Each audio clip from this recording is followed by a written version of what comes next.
Hello everyone. তো কিছুক্ষণ আগে আমি একটা পোস্ট দিছিলাম আর কি যে তোমাদের অ্যাডমিশন রিলেটেড কোনো প্রবলেম আছে কিনা, যদি থাকে তাহলে ওই যে পোস্টের কমেন্ট সেকশনে বলতে। সো তোমরা অনেকেই অনেকগুলো কোশ্চেন করছো এখানে। একজন লিখছো যে কিছু চ্যাপ্টার বাকি আছে, ইন্টিগ্রেশন, ত্রিকোণমিতি, অর্গানিক, আবার ডিউয়ের এক্সামও আসতেছে। কিভাবে কি করব, এখন টাইমটা কিভাবে ইউটিলাইজ করব। আচ্ছা, প্রথমত হচ্ছে ও যদি অ্যাডমিশন ক্যান্ডিডেট হয়ে থাকে, যদি ইন্টিগ্রেশন, তারপর হচ্ছে ত্রিকোণমিতি, অর্গানিক এতগুলো চ্যাপ্টার বাকি থাকে, ওর জন্য মানে আমার পার্সোনাল সাজেশন হবে কি মানে স্কিপ করা। লাইক ইন্টিগ্রেশন যদি ও না পারে, ইন্টিগ্রেশন টপিকটা স্কিপ করবে। দেন হচ্ছে অর্গানিক অর্গানিক যদি মানে বিগত বছরের কোশ্চেনগুলো দেখে যাবে জাস্ট, বাট কমন পড়লে তো পড়লে, আর না পড়লে মানে ইনডেপথে ঢুকে যে বুঝবে ধীরে সুস্থে, ওইটা করার কোনো দরকার নেই আপাতত। আর ট্রিকোণমিতির বেসিক যে ফর্মুলাগুলো ওইগুলো অবভিয়াসলি লাগবে, কারণ যে কোনো ম্যাথ করতে গেলে লাগে। সো ট্রিকোণমিতির বেসিকটা একটু ক্লিয়ার করে নিবা। আর হচ্ছে অর্গানিক বিগত বছরের যে কোশ্চেনগুলো ওইগুলো দেখবা। ইন্টিগ্রেশন স্কিপ করতে পারো টোটালি। আর ডিউর এক্সামের জন্য প্রিপারেশন কমপ্লিটভাবে নিতে গেলে এই যে সবগুলো চ্যাপ্টারই বিগত বছর যেই কোশ্চেনগুলো আসছে ওইগুলো দেখবা, দেন ফর্মুলাগুলো রিভাইজ করবা। একজন লিখছে ভাইয়া লাস্ট মুহূর্তে কিভাবে রিভাইজ দিতেন, বুয়েট স্ট্যান্ডার্ড মডেল টেস্ট কিছুদিন পরে, বাট কিভাবে রিভাইজ দিব বুঝতে পারতেছি না, আপনার এক্সপিরিয়েন্স থেকে যদি বলতেন। আচ্ছা, বুয়েট স্ট্যান্ডার্ড যখন মডেল টেস্টগুলো হবে না, তখন তোমাদের কাজগুলো কি হবে? হুম, আহ, আমি একটু লিখে দিই এখানে। BUET standard model test normally এবছর তো 600 মার্কের এক্সাম হইতেছে, তাই না? সো 600 নম্বরের এক্সাম হলে বুয়েট রিটেন স্ট্যান্ডার্ডেরই এক্সামগুলো হয়। তো 200 হচ্ছে পিসিএমএ, 200 200 করে 200 করে থাকবে। তো তোমার এই তিনটা সাবজেক্টের মধ্যে, মনে করো এটা ফিজিক্স, এটা কেমিস্ট্রি, এটা ম্যাথ, এই তিনটা সাবজেক্টের মধ্যে সবগুলো তোমার স্ট্রং জোন নর্মালি হয় না। যেমন আমার পার্সোনাল যদি হইতো, স্ট্রং জোন ছিল ম্যাথ আর ফিজিক্স, কেমিস্ট্রিতে একটু উইক ছিলাম অ্যাডমিশন সিজনে। তো ওই সময়টাতে আমি ম্যাথ আর ফিজিক্সে ভালো একটা মার্কস তুলতাম, কেমিস্ট্রিতে একটা চলার মতো মানে অ্যাভারেজ একটা মার্কস তুলতাম আর কি, যেটা না পাইলেই নয় ওইরকম একটা মার্কস। কিন্তু দিন শেষে কিন্তু কেমিস্ট্রিতে মার্ক পাওয়া অনেক ইজি ছিল। এটা আমার অ্যাডমিশন জার্নি শেষ করার পর আমি বুঝতে পারছি। সো তোমরা যেটা করবা মানে তোমার একটা স্ট্রং জোন আছে, ওই স্ট্রং জোনটা বের করবা আগে। ঠিক আছে, মনে করো অনেকের কেমিস্ট্রি হতে পারে, ম্যাথ হতে পারে, ফিজিক্স, যেটা হোক। কথার কথা একজনের ম্যাথ হচ্ছে স্ট্রং জোন, তাহলে ও কী করবে?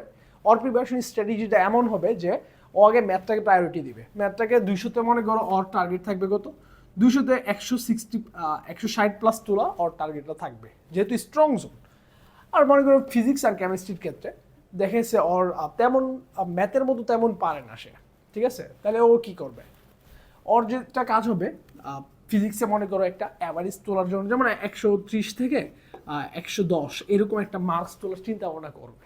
বা আরও নিচেও যেতে পারে, বাট এটা ডিপেন্ড করে আর কি। মানে একটা টার্গেট রাখবে এরকম 110 থেকে 130-এর মধ্যে। কেমিস্ট্রিও ঠিক সেমভাবে 130 থেকে 110-এর মধ্যে মার্কসটা রাখার চিন্তা ভাবনা করবে আর কি। তাহলে ওর ভালো একটা মার্কস চলে আসবে। এখন সে রিভিশনটা দিবে কীভাবে? রিভিশনটা দিবে হচ্ছে প্রথমে সে তার স্ট্রং জোন যেগুলো ছিল ওইগুলাই একটু ভালোভাবে রিভাইজ করে নিবে। দেন ওর যে টপিকগুলা কম পড়ছে, দেন হালকা পাতলা অনেক সময় কিছু টপিক থাকে না যে অনেক দিন রিভাইসের অভাবে ভুলে যায়, ঠিক আছে? ওই টপিকগুলো বারবার রিভাইজ করবা।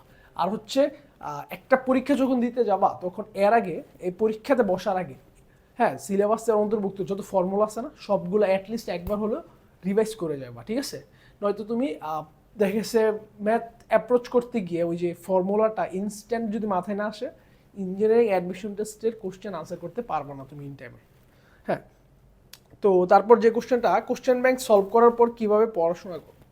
ভাইয়া দেখো, কোশ্চেন ব্যাংক যদি তুমি সলভ করো, কোশ্চেন ব্যাংক সলভ করার পরে তোমার মেইন দায়িত্ব কী হবে? মেইন দায়িত্ব হবে কোশ্চেন ব্যাংক তো তুমি পুরোটা সলভ করছো, দেন তুমি যদি ইনডেপথে পড়তে যাও, এখন ইনডেপথে পড়ারও সময় নেই। সো কোশ্চেন ব্যাংক একবার যদি শেষ করো, দেন তুমি ওই যে ভার্সিটির প্রিপারেশন যদি নিয়ে থাকো, ভার্সিটির জন্য কিছু কনসেপচুয়াল বুক আছে, ওইগুলো দেখতে পারো। টপিক ওয়াইজ ধরে ধরে যে এ অধ্যায়, একটা অধ্যায়ের যে কনসেপ্টগুলো আছে, প্রত্যেকটা কনসেপ্ট তুমি দেখতে পারো আর কি, যে যদি কোশ্চেন ব্যাংক শেষ হয়ে যায় তাহলে তোমার একই সাথে যে লাভটা হবে ওইটা হচ্ছে কনসেপ্টের কারণে এখান থেকে যদি কোনো একটা কোশ্চেন ঘুরে পেঁচে আসে তুমি ওইটা সলভ করতে পারবা, ঠিক আছে। লাস্ট মোমেন্টে ভার্সিটির জন্য ইফেক্টিভ বইতে পড়ার স্ট্র্যাটেজি।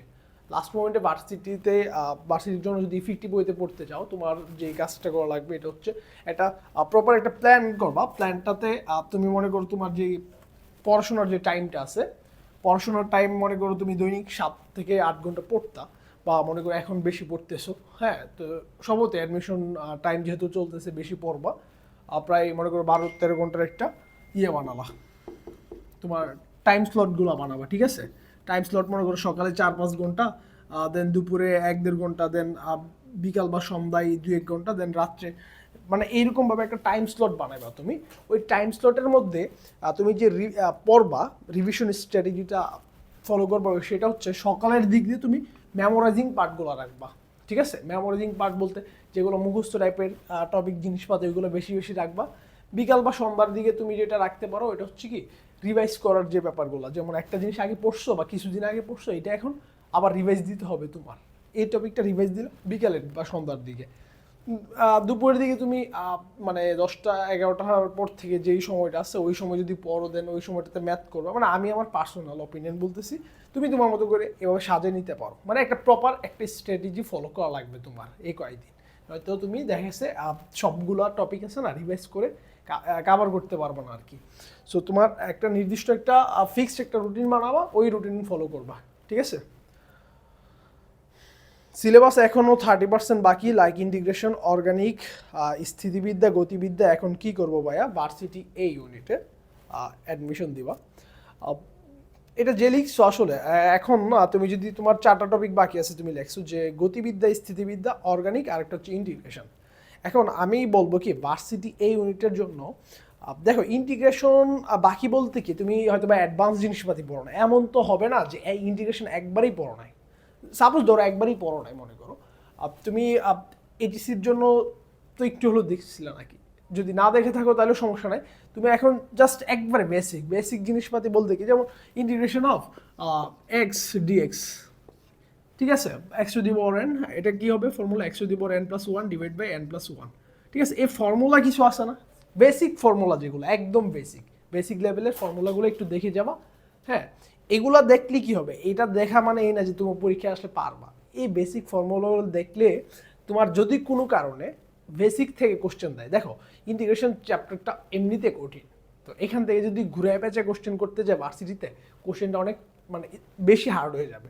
সো ম্যাক্সিমাম সময় কি হবে, এই কঠিন অধ্যায়গুলো থেকে মানে সহজ কোশ্চেন করার মানে প্রবাবিলিটিটা বেশি হয় আর কি। তো দেখা গেছে ইন্টিগ্রেশন থেকে যদি এমন একটা আসে যে মনে কথার কথা integration of sec square X DX, এটার মান চাইছে। এখন তুমি এটা যদি ফর্মুলাটা তোমার মুখস্থ থাকতো তাহলে তুমি কি করতে, ডিরেক্ট 10x। এটা ইন্টিগ্রেশন একদমই নুব লেভেলের একটা কি ফর্মুলা। এখন তুমি যদি ইন্টিগ্রেশন একবারই স্কিপ দাও ভাইয়া, যদি এটা আসে তাহলে তোমার মার্কসটা নষ্ট হয়ে গেল না। এই একটা জিনিস তোমার মনে রাখতে কি এমন প্যারা হইতো। তো তোমার জন্য যে সাজেশনটা থাকবে, ইন্টিগ্রেশনের যে ফর্মুলাগুলো আছে বেসিক ফর্মুলা, ওইগুলো একটু রিভাইজ করে নিবা, অ্যাডভান্স জিনিসপাতি দেখার দরকার নাই যেহেতু আগে পড়ো নাই, ঠিক আছে। এটা গেল ইন্টিগ্রেশন। এখন স্থিতিবিদ্যা আর গতিবিদ্যার মধ্যে দেখো গতিবিদ্যা কিন্তু তুমি ভার্সিটি এর জন্য যদি প্রিপারেশনটা নাও, গতিবিদ্যার মধ্যে কিন্তু আহামরি তোমার কোনো কিছু লাগবে না। বলতে আমি কি বুঝাইতেছি, দেখো আমাদের একাডেমিকে আমরা যদি গতিবিদ্যা পড়তাম, আমাদের যেটা লাগতো এটা হচ্ছে প্রুফ করার যে ব্যাপারটা চলকে থাকতো। মনে করো জি চলকে আছে, এ টি ইউ ভি এস, এরকম চলকের দেওয়া থাকতো, ইকুয়েশন প্রুফ করা লাগতো। হ্যাঁ, গতিবিদ্যার এই পার্টগুলো একটু হার্ড, যে একটা জিনিসকে ইকুয়েশন প্রুফ করা লাগে, বা মনে করো দেওয়া আছে আদি বেগ ইউ শেষ বেগ ভি, একটা সমীকরণ তোমাকে প্রুফ করতে বলছে, তাই না, এগুলো একটু হার্ড। বাট তোমার যদি ভ্যালু দেওয়া থাকলে খুবই ইজি, অল্প কয়েকটা তোমার ফর্মুলার মাধ্যমে তুমি ম্যাথগুলো করতে পারবা। মনে করো যে আর এর ফর্মুলা, ঠিক আছে, আর এর ফর্মুলা আছে, এইচ এর ফর্মুলা আছে, এগুলা কি, যেমন প্রাস যদি একটা বল নিক্ষেপ করে তাহলে সর্বোচ্চ পাল্লা কত, সর্বোচ্চ উচ্চতা কত, হ্যাঁ, তারপর প্রক্ষেপিত কোণগত, এই ধরনের যে ফর্মুলা আছে না, এই বেশি নাই, মনে করো পুরাটা চ্যাপ্টারে, হ্যাঁ পুরাটা চ্যাপ্টারে তুমি সব মিলে 10 থেকে 15টা কি পাবো, ফর্মুলা পাবে। এই ফর্মুলাগুলো মুখস্থ করলেই তুমি বিভিন্ন কেস বুঝে বুঝে জাস্ট মানগুলো ইনপুট দিবা, আউটপুট বের হয়ে চলে আসবে। সো ভার্সিটিতে কি আসে, ভার্সিটিতে এগুলোই আসবে। ভার্সিটিতে তোমার এখানে কিন্তু এরকম বড় বড় প্রুফ আসবে না যেগুলো আমাদের একাডেমিকে আসতো, বুঝছো? তুমি কিন্তু ইঞ্জিনিয়ারিং এর প্রিপারেশন নিচ্ছ না, ইঞ্জিনিয়ারিং রিটেনও আসার একটা পসিবিলিটি থাকে, বাট যেহেতু ভার্সিটি প্রিপারেশন নিচ্ছ, সো এই ফর্মুলাগুলো একটু বারবার দেখে যাও গতিবিদ্যার মধ্যে, তাহলে আই গেস তোমার জিনিসটা একবার স্কিপ করার চাইতে এভাবে দেখে গেলে ভালো হয় আর কি। আচ্ছা, তারপরের যে টপিকটা সেটা হচ্ছে তুমি অর্গানিক স্কিপ করবা কিনা। এখন দেখো অর্গানিক, আমি আগেও একজন বলছিল যে অর্গানিকের গ্যাপ আছে। তুমি যে কাজটা করবা, বিগত বছরের কোশ্চেনগুলো দেখবা, অ্যানালাইসিস করবা, ওইখানে যে টপিকগুলো আছে ওইগুলো বারবার একটু রিভাইজ করবা। দেখো অনেকদিন সময় আছে ভার্সিটি সম্ভবত 20 তারিখে এক্সাম। সো তুমি ওই তোমার বিগত বছরের কোশ্চেনগুলো অ্যানালাইসিস করে করে টপিকগুলো ধরে ধরে পড়বা, তাহলে মনে করো যে আই গেস অ্যাটলিস্ট মানে একটা কনফিডেন্স তোমার থাকবে যে হয়তো বা একবারে ছাইরা আসি নাই, পরীক্ষায় যে তুমি আনসার করতে পারবা, ঠিক আছে? তারপর স্থিতিবিদ্যার মধ্যে কি করবা, ঠিক আছে? স্থিতিবিদ্যার মধ্যে তুমি একটা জিনিস দেখো, তোমাকে এখানে প্রুফ করতে বলবে না, যেহেতু তোমার ভার্সিটির জন্য প্রিপারেশন নিচ্ছ, তোমার কোনোদিন প্রুফ আসবে না। স্থিতিবিদ্যার হাইয়েস্ট কি আসতে পারে, সাম্যাবস্থায় আছে, এদের মধ্যবর্তী কোণগত, হ্যাঁ এই জিনিসগুলো যখন আসবে না তখন তুমি মুখে মুখে করতে পারবা। জাস্ট কয়েকটা টেমপ্লেট দেখে যাও। টেমপ্লেট বলতে যেটা বুঝাইতেছি, কিছু প্যাটার্নের ম্যাথ আছে যেগুলো ভার্সিটিতে কমন আসে, তুমি ভার্সিটি কোশ্চেন ব্যাংকটা খুললেই দেখতে পারবা যে কোনগুলো বারবার আসতেছে। হ্যাঁ, এমন না কিন্তু একাডেমিকের মতো হার্ড, একাডেমিকে যেহেতু প্রুফ আসে ওই জন্য আমাদের কাছে হার্ড লাগে, ওই জন্য আমরা স্কিপ করি জিনিসগুলোকে। ভার্সিটিতে কিন্তু খুব একটা কঠিন না ভাইয়া। তো আমি বলবো যে তুমি যেহেতু সময় আছে কয়েকদিন, তুমি এই কাজগুলো করতে পারো। ইন্ডিকেশনের মধ্যে বেসিক ফর্মুলাগুলো দেখবা, অর্গানিকের মধ্যে তো বললাম বিগত বছরের কোশ্চেন যেগুলো আসছে ওইগুলো, স্থিতিবিদ্যার মধ্যে গতিবিদ্যার মধ্যে বেসিক যেই ফর্মুলাগুলো আছে ওইগুলো। একজন বলছো ডাবির প্রশ্ন ব্যাংক থেকে এবং ম্যাথ ফিজিক্স এর সেম টাইপ থেকে কত কত পার্সেন্ট কমন আসে প্রত্যেক বছর, আর যদি কমনই আসে তাহলে ডাবিতে পাশের হার এত কম কেন হয়? আচ্ছা, কমন আসে এই জিনিসটা আসলে ঠিক মানে বলা যায় না, কারণ হচ্ছে কমন জিনিসটার মধ্যে অনেক কিছু আছে। দেখো ডাবির কোশ্চেনগুলোর মধ্যে কিন্তু ম্যাক্সিমাম সময় খুবই কনসেপচুয়াল কোশ্চেন করে, ঠিক আছে? কনসেপচুয়াল কোশ্চেন বলতে স্পেশালি ফিজিক্সটা কিন্তু খুবই ভালো একটা মানের কোশ্চেন হয়। যেমন আমাদের বছর ফিজিক্স কিন্তু এমন না যে প্যাটার্ন কপি করে কোথাও থেকে বা বিগত বছর কোশ্চেন রিপিট করে দিয়েছে, এরকম না। কোশ্চেন কিন্তু বিল্ড করছে ওরা। সো কনসেপ্ট যাদের ঘাটতি ছিল, মনে করো আমাদের মধ্যে কিছু ইয়ের ম্যাথ ছিল, স্প্রিং কনস্ট্যান্টের ম্যাথ, তারপর হচ্ছে চলতরিতের ম্যাথ ছিল এরকম রিটেনের মধ্যে। তো এরকম অনেকগুলাই খুবই কনসেপচুয়াল কোশ্চেন, যে ওর যদি বেসিকটা ক্লিয়ার না থাকে ও পারবে না। সো মানে শুধু কোশ্চেন ব্যাংক সলভ করে যে হয়ে যাবো জিনিসটা এরকম না। আর কমন কতটুকু আসে না আসে এটা মানে কেউই প্রেডিকশন করতে পারবে না আর কি আগে থেকে। তারপর হচ্ছে বায়া দাবি কতে ইংরেজি দাগাবো, সঠিক গাইডলাইন পাচ্ছি না, রিভিশন কিভাবে কতটুকু দিব, এমনিতে পড়া মোটামুটি শেষ, আর ফিজিক্সে অনেক গ্যাপ, কি করব? দাবিতে আমি পার্সোনালি কিন্তু বায়োলজি দাগাইছিলাম। বায়োলজি দাগানোর একটা রিজন সেটা হচ্ছে আমাদের বোর্ডের জন্য কিন্তু অ্যাটলিস্ট একটা মিনিমাল পড়ালেখা করা লাগছে বায়োলজি, তাই না? সো তখন আমি যেই বায়োলজি পড়ছি ওই বায়োলজি দিয়ে কিন্তু সাথে অল্প বলতে মোটামুটি ইয়ের জন্য, যে মেডিকেলের জন্য কয়েকদিন পড়ছিলাম আর কি। ওই কয়েকদিনে পড়াশোনা দিয়ে কিন্তু ডিউর প্রিপারেশন হয়ে গেছে আমার বায়োলজি। সো আমি পার্সোনালি হইলে বায়োলজি দাগাইতাম, ইংলিশটা স্কিপ করতাম, কারণ কি ইংলিশে রিটেন আসে মাঝে মাঝে, ঠিক আছে? এখন রিটেনে এমন কিছু একটা আইসা পড়ছে 10 মার্কের, মনে করো তুমি ভালো একটা মানে মনে করো যে খারাপ আসছে ওইখানে, মানে লিখতে পারলা না ভালো কিছু, তখন কিন্তু ঝামেলা। সো ওই জিনিসটা খুবই মানে স্ট্রিক্টলি চিন্তা ভাবনা করে, মানে ভালোভাবে চিন্তা ভাবনা করে তুমি দেখবা যে কোনটা দাগালে তোমার জন্য বেটার হয়, ইংলিশ নাকি বায়োলজি, ঠিক আছে? আর অবশ্যই দাবিতে কিন্তু একটা পাস ফেলের একটা বিষয় আছে, সো এই জিনিসটা মাথায় রাখবা। ফিজিক্সে অনেক গ্যাপ, কি করবো ভাই এই মুহূর্তে, কি করবো এটার কোনো সলিউশন নাই, বাট যার যত গ্যাপ তার তত বেশি পড়ালেখা করা লাগবে, এখন কিছু করার নাই। জিনিসটা এমন না যে তুমি অল্প পড়ে ভালো কিছু করে ফেলবে, এরকম হয় না কোনো দিন। হইলেও দেখা গেছে লাখে 2-1 জন। হয়তো একবারে না পড়া আর চান্স পাই গেছে, এটা লাখে দুই একজন, এটা ইন জেনারেল কিছু হয় না। সো এখন পড়াশোনা ছাড়া কিছু করার না এখানে। ইঞ্জিনিয়ারিং অ্যাসপারেন্টরা কীভাবে বায়োলজি পড়লে মেডিকেল ক্র্যাক হবে?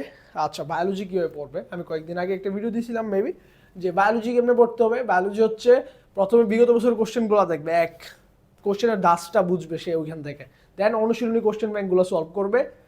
তারপর যে কাজটা হবে ওর হচ্ছে একটা অধ্যায়ের শেষের দিকে অধ্যায়ের সারসংক্ষেপ থাকবে, ওই সারসংক্ষেপগুলো A to Z সে দেখবে, ভালোভাবে সলভ করবে, মুখস্থ করবে ওইখান থেকে জিনিসপাতি, ওইখান থেকে ম্যাক্সিমাম সময় কোশ্চেন করা হয় আর কি। তারপর যদি সময় থাকে তাহলে বিভিন্ন কোচিং সেন্টার আছে, রেটিনার ডাইজেস্ট আছে, দেন উন্মেষের মেডিট্রিক্স বুক আছে, মেডিকোরও কিছু বই আছে, সবগুলো প্ল্যাটফর্মের বই আছে ভালো ভালো, তো ওইগুলো তোমরা দেখতে পারো যদি এক্সট্রা সময় থাকে। এখন ইঞ্জিনিয়ারিংয়ের পোলাপানের কিন্তু এত সময় থাকে না, ওদের ওই যে অনুশীলনী কোশ্চেন ব্যাংক আর হচ্ছে গিয়ে এই যে তোমার বইয়ের সারসংক্ষেপ বইগুলো পড়তে পড়তে সময় চলে যায় আর কি। সো এই আর কি, এগুলো পড়ে তুমি পরীক্ষার জন্য একটা মোটামুটি মানের একটা প্রিপারেশন নিতে পারো। তারপর হচ্ছে ফিজিক্স আর কেমিস্ট্রি মেডিকেলের জন্য কীভাবে পড়বা, ইঞ্জিনিয়ারিং অ্যাসপিরেন্ট যারা আসো, ফিজিক্স কীভাবে পড়বা, ফিজিক্সেরও অনুশীলনী কোশ্চেন ব্যাংক পড়বা, এখান থেকে প্রচুর কমন আসে। অনুশীলনী কোশ্চেন ব্যাংক ফিজিক্স কেমিস্ট্রির প্রচুর কমন আসতো আমাদের সময়, আমাদের বিগত বছরগুলোতে। সো ওই হিসাবে তুমি এগুলা পড়তে পারো। আর আরেকটা কাজ করবা এখানে, যখন এগুলো পড়বা তখন দেখবা যে কিছু আছে না ভুল আনসার দেয়, ঠিক আছে, ভুল আনসার অনুশীলনের মধ্যে কিছু ভুল আনসার থাকে। এখন মেডিকেলে একটা ট্রেন্ড চলে, তোমরা যারা পরীক্ষা দিবা সামনে দেখবা যে অনেকেই বলে যে ভুল হইলে ভুলটাই দাগাইতে, বইয়ে যেটা দেওয়া আছে ওইটাই। সো তোমরা কিছু ভুল আছে যে মানে সবাই জানে এই ভুলটা যে এটা আসলে ভুল, সো এটার কিন্তু ভুল দাগানোর দরকার নেই, ওইটা রাইটই দাগাবা। জাস্ট কিছু আছে যে মনে করো যে অনুশীলনীতে কথার কথা মনে করো যে একটা ভুলের কথা আমি দেখাই, মনে করো যে একটা বৃত্ত দেওয়া আছে, ঠিক আছে, বৃত্তের ব্যাসার্ধ মনে করো আর দিস, এখন এটার পরিধি চাইস, এই বৃত্তটার পরিধি চাইস, এটার পরিধি কত হবে 2πr, তাই না? এখন মনে করো ইসাক স্যারের বইয়ে 2πr না দিয়ে শুধুমাত্র πr দেওয়া আছে, এটার পরিধি হচ্ছে πr দেওয়া আছে। এখন তোমার পরীক্ষায় মেডিকেল কোশ্চেন আসছে কি 2πr অপশন আছে, πr অপশন আছে, অন্য 3π 4πr এরকম কিছু একটা দেওয়া আছে। এখন তুমি কোনটা দাগাবা? তুমি কি ইসাক স্যারের বইয়ে ভুল আছে বিদে ভুলটাই দাগাবা? না, এটা কিন্তু তুমি জানো যে 2πr এই ক্ষেত্রে তোমার 2πrই কি দাগানো লাগবে, এখানে কিন্তু πr দেওয়ার কোনো সিস্টেম নেই। বাট যদি ওই যে তোমার কিছু কোশ্চেন আছে মহাকর্ষ অভিকর্ষ চ্যাপ্টারে ইসাক স্যারের বইয়ে যে ভুলটা আছে, যে ওই যে তোমার ক্রিটিক্যাল অ্যাঙ্গেলের VC/√2 এরকম ব্যাগে যদি আমি ভূমি থেকে কোনো একটা বস্তুকে নিক্ষেপ করি, ঠিক আছে, তাইলে সে কোন পথে ছেড়ে যাবে বা কোন পথে পৃথিবীর ঘুরবে, ওই জায়গায় একটা প্যাচ আছে কিন্তু, ঠিক আছে। তো এখন ওই প্যাচটা যদি ওইখান থেকে যদি তোমাকে কোশ্চেন করা হয় মেডিকেলে, তাহলে তুমি ওই যে ভুলটা যেটা দেওয়া আছে বইয়ে ইসাক স্যারের বইয়ে ওই ভুলটাই কিন্তু দাগাবা। তুমি কিন্তু ওইখানে আবার ওই যে অন্যান্য স্যারের লেখা দেখবা বইয়ে অধিবৃত্তাকার আর পরাবৃত্তাকার একটা কনফ্লিকশন আছে ওদের, ওইখানে কিন্তু তুমি আবার অন্য স্যারের বইয়ের রাইট জিনিসটা লিখতে যাবা না, ওইখানে যে ভুলটা দেওয়া আছে ওইটাই ফলো করবা। আচ্ছা ঠিক আছে, একজন কোশ্চেন করছে কি ভাইয়া এসিএস ভার্সিটি আর সাবজেক্ট ভিত্তিক প্রশ্ন ব্যাংক মোটামুটি শেষ করেছি সবগুলা, কিন্তু সব কিছু তো মাথায় নাই, এখন তো ওইগুলো সব রিভিশন দিতে গেলে সময় তো পারবো না। আচ্ছা, আর শেষ সময়ে এসে কিভাবে কোথা থেকে রিভিশন দিব বুঝতেছি না। দেখো প্রশ্ন ব্যাংক আমরা আমরা একাডেমিকে অনেক কিছুই পড়ি, সব কিছু কিন্তু মেইন পরীক্ষা যখন দিই তখন রিভাইজ করে যাইতে পারি না, সময় নাই, এত সময় কীভাবে। আমরা একাডেমিকে একটা অধ্যায় 1.5 মাস 2 মাস লাগায় পড়তাম, এখন এই 1.5 মাস 2 মাস কি সময় থাকে পরীক্ষার আগে?